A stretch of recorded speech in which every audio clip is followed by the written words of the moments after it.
Tel qu'annoncé précédemment, nous allons maintenant procéder aux 2 débats de fin de séance. Le premier débat portera sur une question adressée par M. le député de Néligan au ministre de l'Éducation et de l'Enseignement supérieur en remplacement du ministre de l'Immigration, de la Francisation et de l'Intégration concernant l'isolement du gouvernement caquiste au sujet de la réforme du programme de l'expérience québécoise.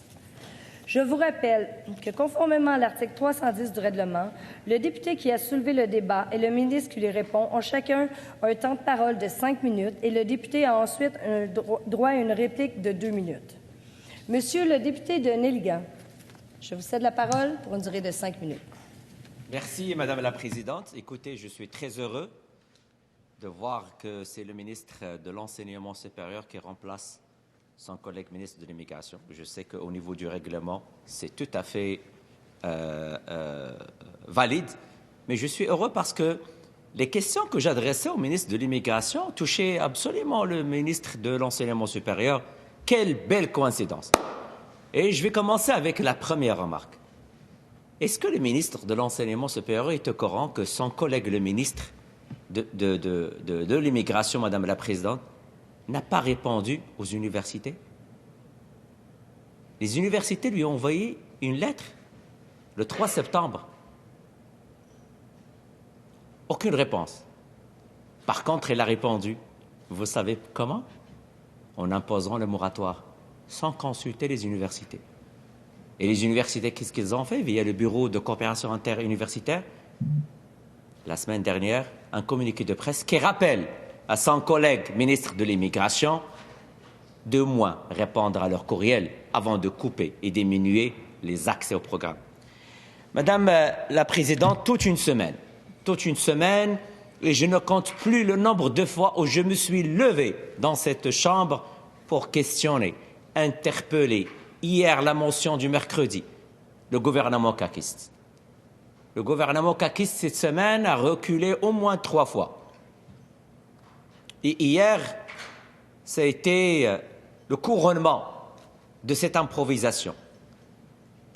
Ce couronnement de cette improvisation démontre que le gouvernement est isolé. Et ce gouvernement isolé, il commence à être déconnecté de la réalité. Et cette déconnexion commence à être beaucoup plus grave parce que quand je vois un Premier ministre qui se réfère à Facebook aujourd'hui, qu'il a de l'appui, un Premier ministre que les gestionnaires de communautés suppriment les messages des gens qui ne partagent pas le même point de vue que lui, un Premier ministre que les gestionnaires de sa page Facebook bloquent les gens qui ne partagent pas le même point de vue que lui, et il dit qu'il est content de l'appui de la population, je commence à me poser des questions, Madame la Présidente. C'est un article qui est apparu aujourd'hui. Ceux qui critiquent la réforme du PEC sont motivés par l'argent, dit le Premier ministre. L'immigration, le Premier ministre dit qu'il a une majorité d'appui sur Facebook. Écoutez, Madame la Présidente, j'ai pensé qu'on peut parfois faire des erreurs, mais des erreurs pareilles, excusez-moi, c'est vraiment de l'amateurisme. Et aujourd'hui, en écoutant les analyses, certains analystes aussi, le Premier ministre, en répondant aux gens qui lui demandaient que la situation devient de plus en plus, que son ministre de l'Immigration est isolé. Et on dit qu'il parle, à quelle clientèle il parle. Et on a commencé à chercher, c'est qui, avec qui, le message du Premier ministre s'adresse à quelle clientèle? Sûrement pas les universitaires, et sûrement pas le patronat ou les chambres de commerce, parce que le Premier ministre veut parler aux Québécois. Mais je tiens à le rappeler que le président de la Chambre de commerce de Montréal est un Québécois, et il s'appelle Michel Leblanc. Je tiens à rappeler au Premier ministre du Québec que le recteur de l'Université de Montréal, il s'appelle Guy Breton, il est Québécois. Et que les universitaires et les membres des chambres de commerce, c'est des Québécois. Donc, est-ce que c'est à ce point-là, Madame la Présidente, il y a un réel malaise? C'est ce gouvernement caquiste. Et à longueur de journées, de semaines et d'interpellations et de questionnements, j'ai lancé un avis de recherche, Madame la Présidente. Un avis de recherche parce qu'il démontre que le ministre de l'Immigration n'a pas fait son travail. Et je me demande, Madame la Présidente,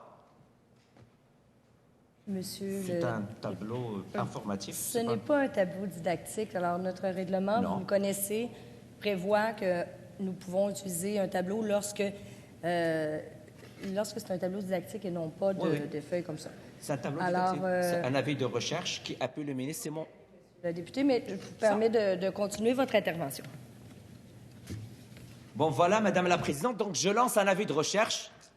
Je comprends que je ne peux pas utiliser la pancarte que j'ai, mais elle est sur les réseaux sociaux. Et j'invite les gens à la partager parce que je les invite à chercher avec moi qui appuie le ministre de l'Immigration dans sa réforme. Merci, Madame la Présidente. Merci, Monsieur le député. Maintenant, je cède la parole à Monsieur le ministre pour une durée de 5 minutes. Merci bien, Madame la Présidente. D'abord, j'aimerais rappeler l'objectif principal de la réforme qui est faite par notre gouvernement pour ce qui est du programme L'Expérience québécoise. Les changements qu'on effectue, ça vise tout simplement à mieux répondre aux besoins main-d'œuvre du Québec, des entreprises québécoises, considérant notre capacité d'accueil. Parce qu'on ne peut pas tout simplement augmenter les seuils d'immigration à 50 000, 60 000, 90 000, 100 000. Tant qu'on a de l'emploi, on fait entrer des gens. Ce n'est pas une bonne politique d'immigration. Il faut tenir compte de notre capacité d'accueil qui n'est pas infinie, considérant la taille de la population québécoise. Donc, dans la mesure où on ne peut pas accueillir des dizaines et des dizaines de milliers d'immigrants de plus, considérant qu'il y a déjà une forte proportion des immigrants que nous accueillons en ce moment, qu'on accueille pour des considérations, parce que ce sont des réfugiés, ou c'est pour la réunification familiale, et c'est correct de le faire, mais qu'on ne peut pas les choisir pour des critères économiques. Mais il reste une portion relativement restreinte, un nombre relativement restreint d'immigrants qu'on peut accueillir pour des raisons économiques, considérant notre capacité d'accueil, et donc l'importance de bien choisir, de bien sélectionner ces immigrants, eh bien, elle est capitale. Malgré tout, cette semaine, on a écouté les inquiétudes, les préoccupations des étudiants internationaux et des groupes de la société par rapport surtout aux étudiants qui sont déjà sur le territoire québécois. C'est pour ça qu'on a décidé de mettre en place une clause de droits acquis aux personnes admissibles au PEC, le programme d'expérience québécoise, dans le volet diplômés du Québec et dans le volet travailleurs étrangers temporaires pour les gens qui sont déjà sur le territoire. On a aussi entendu ces derniers jours des réactions de dirigeants d'établissements d'enseignement supérieur, surtout, qui se disent préoccupés par les modifications qui ont été apportées au programme L'Expérience québécoise. Je sais que certains disent qu'il est même question de la survie de certains programmes, de la vitalité des établissements. Là, il faut faire attention. Je ne pense pas qu'il y ait de programme menacé de survie à ce moment-ci ou d'établissement menacé de survie à ce moment-ci. J'invite les gens à mesurer leurs propos, à ne pas s'ameuter, à ne pas se faire peur. J'invite surtout les collègues à jouer leur rôle d'hommes et de femmes d'État et à diffuser des informations qui soient le plus justes possible. Alors, pour poursuivre, Madame la Présidente, je vous remercie, mon collègue, de tenter de m'interrompre. Nos politiques, d'ailleurs, excusez-moi, Madame la Présidente, est-ce qu'il pourrait cesser de m'interpeller pendant que j'ai la parole? Merci. Nos politiques, d'ailleurs, ont été implantées dans la dernière année et ont été perçues comme une bouffée d'air frais par nos établissements d'enseignement supérieur, dans les grands centres comme dans les régions. Nos cégeps et nos universités ont pu bénéficier de fonds nécessaires et de politiques nécessaires qui leur permettent non pas de se battre entre elles pour des étudiants internationaux, de se cannibaliser entre elles ou de s'opposer établissements francophones comme anglophones. Ça, c'était le résultat de la déréglementation du précédent gouvernement. On a remplacé ça par un réinvestissement dans nos universités, dans nos cégeps, par des changements de formules de financement bien mieux adaptés à la réalité et par une réelle politique d'internationalisation beaucoup plus ambitieuse et fière et par une gestion décentralisée de nos cégeps et nos universités. Donc, ce qu'on en voit Madame la Présidente, c'est que le gouvernement est à l'écoute des gens. C'est qu'on travaille dans l'intérêt des Québécois, de toutes les régions, et qu'on écoute les préoccupations des dirigeants d'entreprises. La réforme du programme L'Expérience québécoise est nécessaire et va nous permettre de mieux répondre donc aux besoins de main-d'œuvre au Québec. Il y a d'ailleurs une liste de 218 domaines de formation en demande. 218 domaines. Ce n'est pas une liste qui est restrictive, Madame la Présidente. Et cette liste, elle a été établie avec les partenaires du marché du travail, avec les partenaires de l'emploi. Donc, l'important, c'est de souligner que notre action, elle est mesurée, elle est raisonnable, que personne, parce que ce programme ne sera plus automatiquement donné aux diplômés, ne devra quitter le Québec, comme ça a été mentionné. Les gens pourront obtenir un permis de séjour, un permis de travail et formuler une demande pour rester ici et vivre leur expérience québécoise. Merci, Monsieur le ministre. Maintenant, je cède la parole à Monsieur le député Denis Ligan pour son droit de réplique de 2 minutes. Merci, Madame la Présidente. Écoutez, s'il y a quelqu'un qui fait peur, c'est vraiment ce gouvernement avec le nombre de politiques qu'il met en place par rapport à l'immigration. Et j'invite le ministre à plus de consultations des acteurs de son milieu. Et j'invite le ministre à sensibiliser son collègue ministre de l'Immigration, d'aller écouter les gens du terrain. Madame la Présidente, le ministre peut me répondre avec des notes faites par leur service de recherche, leur service de communication, aucun problème. Aujourd'hui, ce n'est pas à moi qu'il répond. Il répond à la population qui nous écoute, les gens qui attendent des réponses de ce gouvernement, Madame la Présidente. L'enjeu, il est beaucoup plus complexe que quelques lignes de communication, Madame la Présidente. Faire un règlement ou une réforme sans consulter personne, est-ce que c'est la nouvelle méthode caquiste? Il n'y a personne qui vous soutient dans cette réforme. C'est anormal. Cherchez au moins un groupe, parlez avec un groupe, prenez le téléphone. Pourquoi aucune université, même au niveau des régions, ne vous soutient, Monsieur le ministre? Madame la Présidente, c'est alarmant. Au lieu de nous donner des leçons, qu'elles se donnent entre eux des leçons. On peut monter une réforme sans consulter les partenaires. Est-ce que c'est normal qu'un ministre d'un gouvernement lance une réforme et personne ne sort dans les médias, dit haut et fort « j'appuie cette réforme ». Mais c'est ça, être déconnecté de la réalité, Madame la Présidente. Donc, je n'ai aucune leçon aujourd'hui à recevoir de ce gouvernement caquiste. Zéro leçon. C'est à eux de prendre note de ce que la population leur dit. Le milieu universitaire. Et si le ministre de l'Éducation et l'enseignement supérieur voulait écouter, qu'elle répond aux nombreux recteurs d'université qui ont envoyé un message fort à son gouvernement, qu'il fait fausse route, par rapport à cette réforme. Merci, Madame la Présidente. Merci, Monsieur le député. Maintenant, nous allons procéder au deuxième débat qui portera sur une question adressée par Madame la députée de Saint-Laurent au ministre de l'Éducation et de l'Enseignement supérieur au sujet de l'impact négatif de la réforme du gouvernement caquiste concernant le programme de l'expérience québécoise sur les établissements d'enseignement supérieur. Madame la députée de Saint-Laurent, je vous cède la parole pour 5 minutes. Merci beaucoup. J'ai bien écouté l'échange entre mon collègue, le député Denis Ligan, et le ministre de l'Éducation. Il a dit les choses suivantes. On effectue, on ne peut pas. Qu'on a écouté, on a décidé, on a aussi, on ne peut pas accueillir, 8 fois et nous, une seule fois. Vous savez, Madame la Présidente, on exclut la personne qui parle. J'ai l'impression que même le ministre de l'Éducation s'exclut de cette décision. Parce que, pour de vrai, même moi, j'ai beaucoup de difficultés à croire qu'il peut supporter une telle décision qui fait mal au réseau de l'enseignement supérieur, au cégep et les universités. Son réseau, celui qui est supposé défendre haut et fort. Mardi, il y avait des étudiants ici, dans nos tribunes, qui pleuraient. Le ministre de l'Éducation n'a pas pu les regarder. Je comprends, parce que c'est vrai que c'était troublant pour nous tous. Nous, on leur faisait face.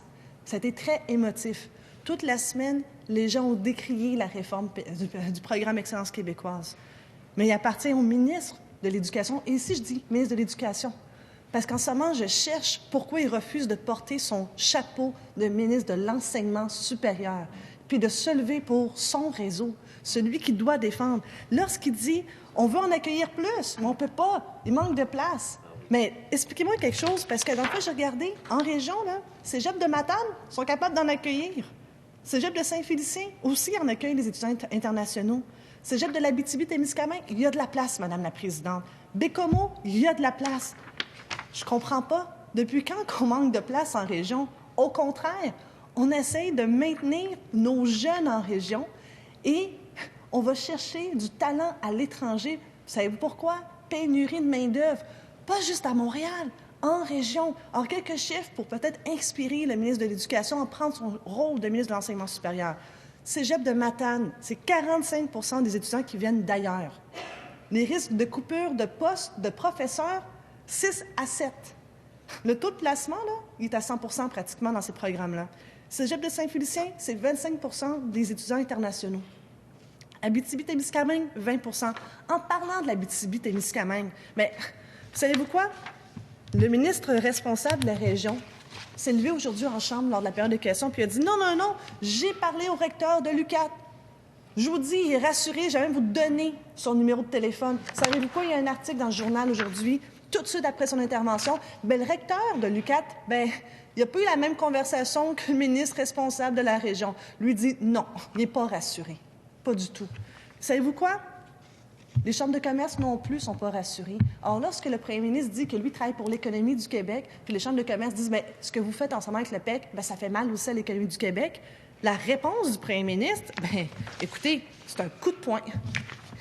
Ça dit une chose suivante.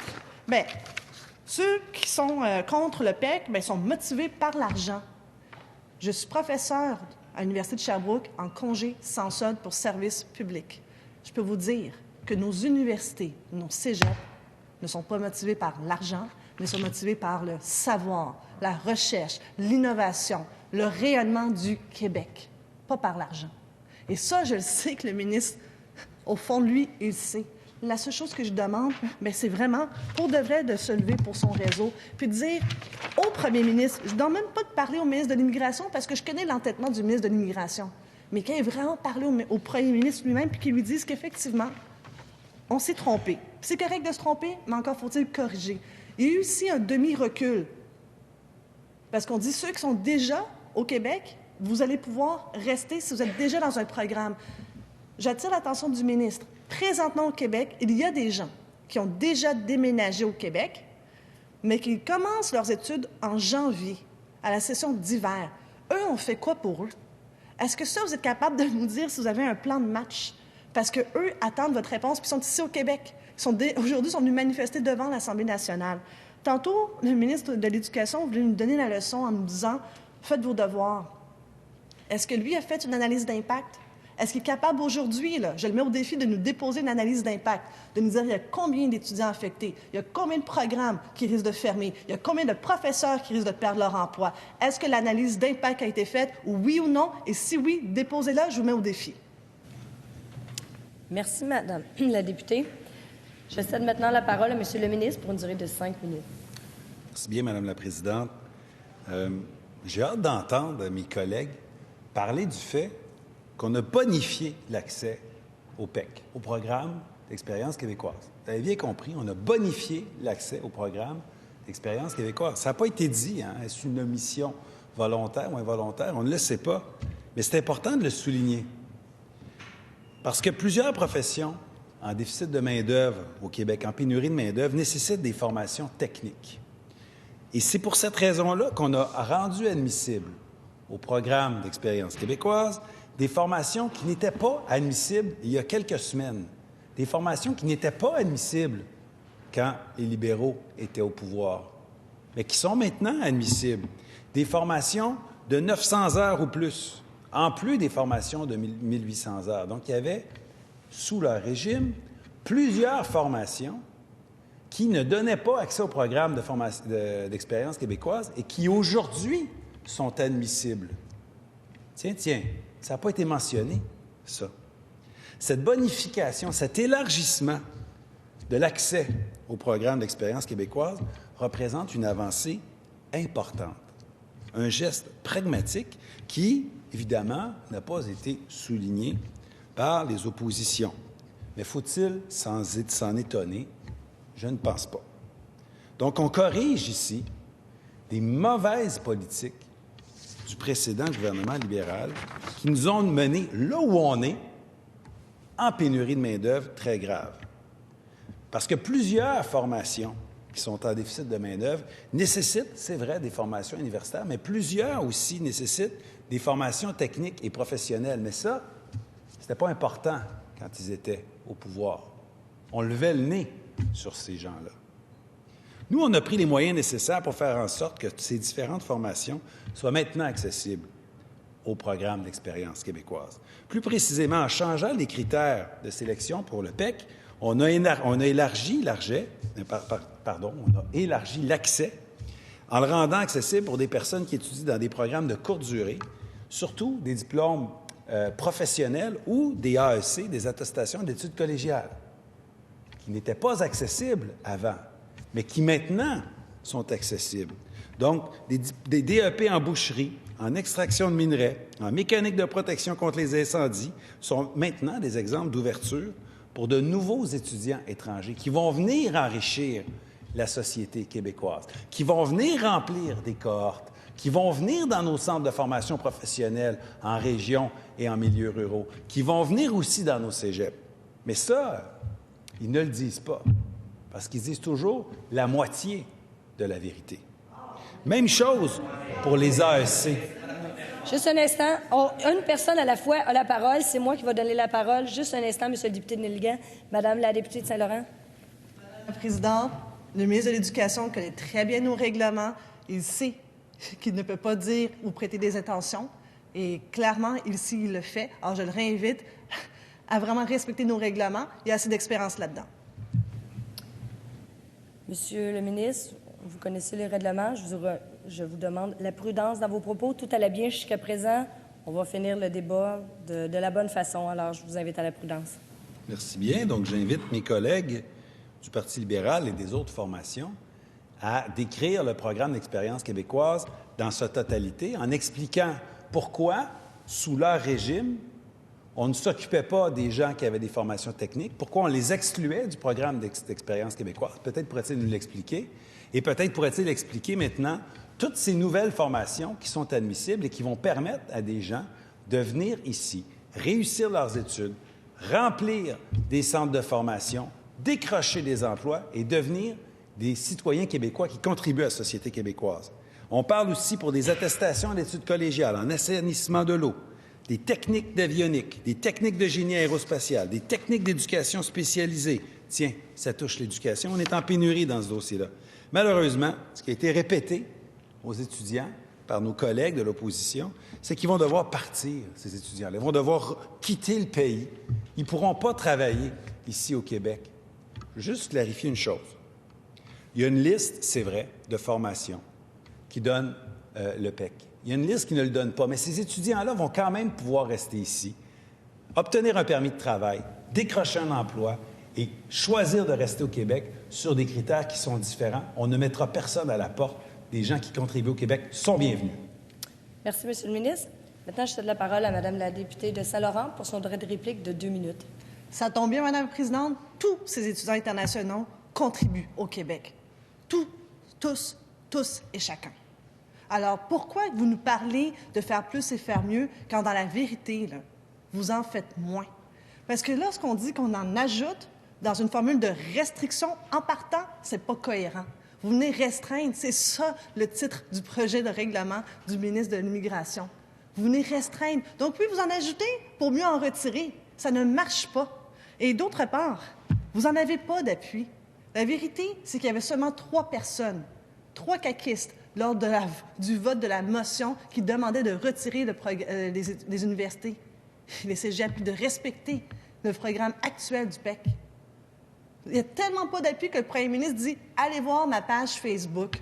Puis savez-vous quoi? Il n'y a tellement pas d'appui, là, qu'il faut s'en remettre à Doug Ford. Bravo, champion. Sincèrement, Madame la Présidente, on a tous compris que oui, vous mettez de l'argent au niveau du cégep. 3,8 millions de réinvestissement pour aller chercher des étudiants à l'international. problème, c'est que là, vous attaquez notre crédibilité à l'international parce que vous leur dites, oui, venez étudier chez nous, mais on n'est pas certain de vous livrer un CSQ. Ça, Madame la Présidente, ça manque de crédibilité à l'international. Guy Breton, recteur de l'Université de Montréal, la plus grande université francophone au monde, lui-même dit, j'ai l'impression de briser un contrat. Alors, il n'y a personne ici qui doute de la sincérité lorsque vous dites que vous mettez de l'argent. Il y en a de l'argent.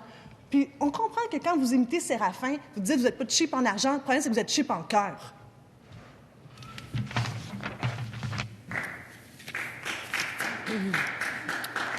Alors, c'est ce qui met fin à nos deux débats de fin de séance. Alors, j'ajourne les travaux jusqu'à mardi, le 12 novembre, à 13h40.